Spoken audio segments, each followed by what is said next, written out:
Bienvenue, ici Monsieur Decibelia et on se retrouve aujourd'hui pour un nouvel épisode de InfoWeb. Donc voilà, aujourd'hui nous allons parler de quelques sujets. Donc comme vous avez pu voir dans le sommaire, nous allons parler de Twitter qui filtre les tweets et autorise la censure. Nous avons aussi Global Square, la nouvelle plateforme de Wikileaks. Nous abordons ce sujet qui est assez répandu en ce moment sur le web, c'est de Free Mobile et sa 3G. Donc Free qui concurrence tous les opérateurs, SFR, Orange, Bouygues, enfin voilà quoi, ils font beaucoup de problèmes. Donc problème. Ça n'est pas pour qui. Nous allons aussi aborder le sujet Adopi qui diffuse des données confidentielles. Donc ça, voilà quoi, vous verrez un petit bonus. Nous avons aussi un sujet aussi, qu'il faut le dire, il s'agit d'un meurtre qui a été fait à cause du réseau Facebook. Donc voilà, je vous dirai plus de détails après. Et une nouvelle collection de coques Pantone pour iPhone 4 et iPad. Donc voilà, je vais vous détailler chaque sujet en fait. C'était le sommaire, donc chaque sujet sera détaillé. Et voilà, et vous pourrez y débattre ou dire ce que vous en pensez par commentaire. Et après, suivant la suite, par rapport aux infos web et tout, je ferai venir des personnes en live et on filmera. Et voilà, vous me ferez part de vos commentaires et de ce que vous en pensez. Donc à tout de suite sur Info News et Info Web par Monsieur Decibelia. À tout de suite. Salut à tous. Bon alors on se retrouve sur Info Web. Alors nous allons commencer par Twitter. Twitter actuellement qui filtre les tweets et autorise la censure. Donc je vais vous lire un petit article pour histoire que vous compreniez un peu. Donc voilà. Alors nous allons commencer. Les messages qui ne correspondront pas ou qui ne seront pas conformes à la législation de certains pays seront filtrés et ne seront plus visibles dans ces mêmes pays. Twitter l'a effectivement annoncé sur son blog. Le blocage des tweets est effectif depuis le 26 janvier dernier. Twitter se justifie. Au fur et à mesure que nous nous développons à l'international, nous irons dans des pays qui ont diverses positions sur la liberté d'expression. Certains divergent tellement de nos idées que nous ne pourrons pas y exister. D'autres nous ressemblent, mais pour des raisons historico-culturelles, interdisent certains messages. Donc ça c'est complètement bête, mais bon, c'est pas, on n'y peut rien. Voilà. Donc Twitter indique que les messages bloqués pour certains pays resteront visibles dans les autres. Un site indépendant, challengeeffect.org, enregistrera les censures et les rendra publiques. C'est ce que Twitter affirme dans un souci de transparence. Donc voilà, toujours les mêmes problèmes.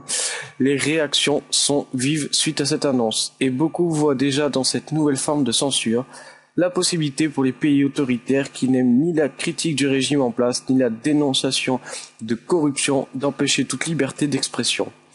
Dans son article paru le 27 janvier dernier, Twitter censure et, se suicide. Le site Courrier International conclut ainsi, en essayant de calmer les pressions politiques dont ils font l'objet, les responsables de Twitter ont eux-mêmes creusé un trou dont ils ne seront pas en mesure de sortir. Donc voilà, c'était l'actualité par rapport à Twitter. Donc voilà, je pense que vous avez très bien compris le message. Donc voilà, on va en terminer là pour Twitter. Et nous allons passer à l'actu numéro 2, Global Square, la nouvelle plateforme de Wikileaks. Donc la sortie de la nouvelle plateforme d'échange de Wikileaks, Global Square, est prévue pour mars prochain. Développée en open source et multilingue, elle utilise la technologie du P2P pour éviter la coupure ou la censure du réseau social. Dans un communiqué de presse, Global Square explique: les fichiers de contenu ne sont pas centralisés dans un serveur physique, de sorte que le réseau appartienne à ses utilisateurs. Un principe fondamental de la démocratie participative appliqué à l'espace en ligne. La plateforme Global Square va permettre aux activistes de se réunir virtuellement, de se coordonner, d'échanger. Elle répond à un besoin qu'avaient lancé les militants, un espace web où les internautes de toutes les nations peuvent se regrouper. Chose qui est très bien. La plateforme n'est pas seulement destinée aux activistes, mais aussi à la communauté mondiale, l'humanité dans une organisation collective unique. Les internautes auront accès à une carte interactive qui répertorie tous les rassemblements, un module recherche, un fil d'actualité, une messagerie privée au public et un forum. Dans un premier temps, l'application de Google Square sera disponible sur PC et plus tard sur les smartphones. Donc voilà, c'est très bien ça, franchement c'est excellent. Donc voilà, nous allons pouvoir passer ensuite à l'actu 3. Donc voilà, l'actu 3 qui fait le buzz en ce moment, c'est Free Mobile et sa 3G. Et oui, Free qui causait évidemment beaucoup de problèmes aux concurrents. Donc voilà, Free Mobile sature le réseau d'Orange. Et oui, un abonné a réussi à télécharger 55 gigas de données en 3 jours. Un record national et une bonne publicité pour la 3G de Free. Avec 1,5 million d'abonnés, Free dépasse largement ses prévisions. 2 tiers d'entre eux ont un forfait illimité. Orange accuse Free Mobile de dégrader son réseau. Il affirme qu'une utilisatrice de Free Mobile a téléchargé 55 gigas de données en l'espace de 3 jours. Stéphane Richard, le PDG d'Orange, explique que Free Mobile ne respecte pas le Fair Use de 3G pour ses abonnés à l'offre illimitée. L'accès illimité à Internet n'est pas bridé comme prévu et dégrade le réseau Orange. Donc Orange, forcément, en mauvais perdant, critique Free, mais bon, s'ils baisseraient leurs coûts, forcément, il y aurait plus de monde chez Orange. Donc si vous avez des trucs à dire par rapport à Orange et Free, faites-moi part par commentaire et nous en débattrons, il n'y a aucun problème. Donc je continue, je poursuis.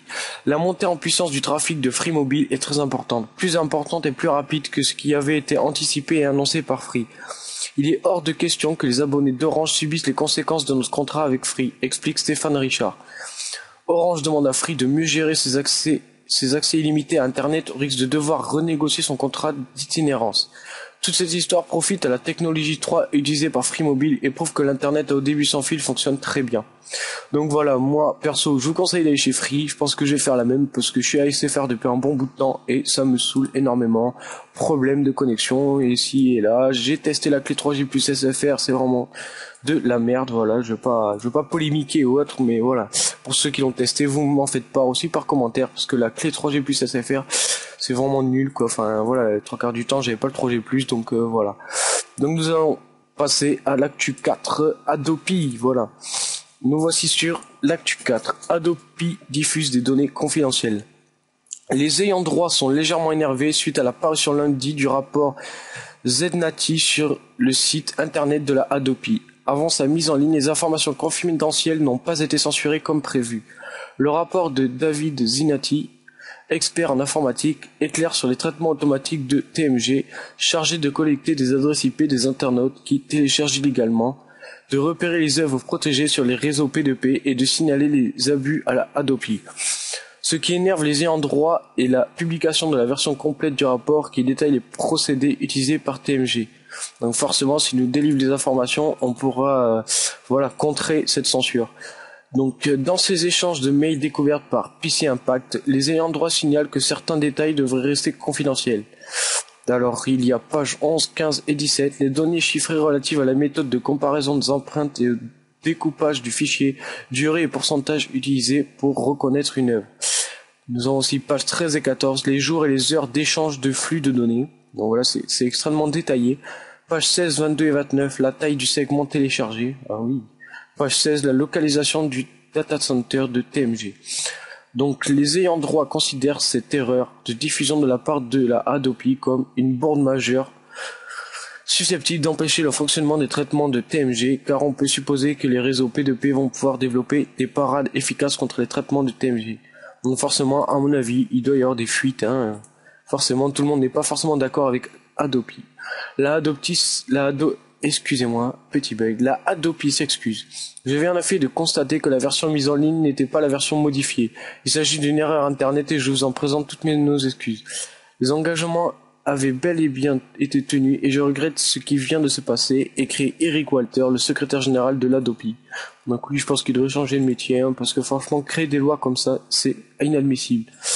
Donc voilà, si vous avez forcément des choses à dire sur Adopi, faites-moi part, parce que franchement, c'est le buzz actuel d'internet, c'est pas un buzz dans le bon sens du terme, c'est vraiment un truc qui va nous empêcher d'avoir une certaine limite, liberté d'expression, voilà, tout ce qui est Adopi, Acta, Pipa, Sopa, voilà, c'est vraiment des lois qui vont nous empêcher d'aimer internet comme on l'aime à l'heure actuelle. Donc voilà, Si vous voulez débattre, y a pas de souci, on fera ça en live, on fera je vais essayer de créer des choses, voilà, des radios, une sorte de radio, voilà, où on pourra débattre. Donc voilà, faites-moi part si vous avez des choses, si vous connaissez des trucs, enfin voilà, écrivez-moi. Donc voilà, nous allons passer à l'actu 5. Oui, l'actu 5, c'est meurtre sur le réseau Facebook. Donc voilà, il y a eu un problème avec Facebook. Donc je vais vous en faire part tout de suite. Dans le Tennessee, Janelle Potter, une misery acharnée du réseau Facebook, n'a pas aimé qu'un couple la supprime de leur liste d'amis. Sur le réseau Facebook, Janelle Potter est connue pour harceler les internautes. Plusieurs affaires judiciaires pour harcèlement sont en cours. Quelqu'un indique que cette femme d'une trentaine d'années souffre d'un handicap physique et passe la majeure partie de son temps sur Facebook. Mais elle est devenue furieuse après que plusieurs personnes eurent décidé de couper leur relation avec elle sur le réseau social en la supprimant dans leur liste d'amis, explique le shérif Mike Reese. Mais dans l'affaire du Tennessee, la folie de Janelle Potter est devenue meurtrière. Son père et un ami excusez-moi, je bug. Je recommence. Son père et un ami ont décidé de préparer les torts du couple à leur manière. Plusieurs balles dans la tête de Billy Clay Payne, 36 ans, et de sa femme Billy John Hayward, 23 ans. L'homme a eu la gorge tranchée, seul le bébé a survécu au massacre. Heureusement. Sur le réseau Facebook, d'autres affaires de violence sont connues. Une femme qui met le feu au garage d'un ami qu'il a ventilé de sa liste d'amis. Un homme a abattu son ex qui n'avait pas cliqué sur le bouton j'aime de Facebook lorsqu'il avait publié un hommage à sa mère morte. Donc c'est pour dire qu'il y a vraiment des fous sur Facebook. Internet peut devenir un ravine à la misery où la réalité rattrape le virtuel. C'est l'occasion de rappeler le site Fais gaffe de Studio Vitamine dédié à la sécurité des enfants sur Internet, direct pour s'éclater et les directs pour se protéger avec Internet. Donc voilà, c'est pour dire que vraiment Facebook peut accueillir des gens vraiment malveillants. Certes, Facebook divertit énormément, mais ça peut rendre fou aussi les personnes. Donc si vous voulez débattre, pas de souci, vous m'écrivez. Donc nous passons à la dernière actu du jour, l'actu 6. Donc c'est une collection de coques Pantone pour iPhone 4 et iPad. Donc ces tendances, le nuancier Pantone se décline sur de nombreux objets et dans tous les domaines. Les produits Apple n'y échappent pas. Le nuancier Pantone propose aux imprimeurs, aux designers une gamme de près de 800 couleurs de référence. Il représente en quelque sorte le langage universel de la couleur. C'est sur cette idée que Pantone Universe, une collection de coques rigides pour iPhone 4, iPhone 4S, iPad 2 a été créée. Le créateur a aussi pensé aux autres processeurs de produits Apple. Les fans de Pantone peuvent aussi habiller leur iPod Touch, MacBook Air 11, MacBook Air 13, MacBook Pro 13 et MacBook Pro 15. Pas de panique, pour le choix de couleurs, seuls quelques coloris sont disponibles. Donc voilà, je vous mettrai un petit aperçu des coloris. Et voilà, vous aurez les aperçus des coques avec diverses couleurs. Donc voilà, j'espère que cette info web par Monsieur Décibelia vous aura plu. Abonnez-vous à ma chaîne si vous le souhaitez. Mettez des j'aime, ça fait plaisir. La prochaine info web, je ne sais pas quand elle viendra. Ça dépendra de vous, internautes, si vous aimez. Vous me dites ce que vous en pensez. Je vous ferai part des infos web. Je vous ferai une vidéo comme ça. Vous me dites voilà ce que vous aimeriez que je change ou ce que j'aimerais que j'améliore. Voilà, vous me dites. Pas de souci. Donc je vous dis merci. À la prochaine. On était sur InfoWeb. À plus tout le monde. Bye bye. Ciao.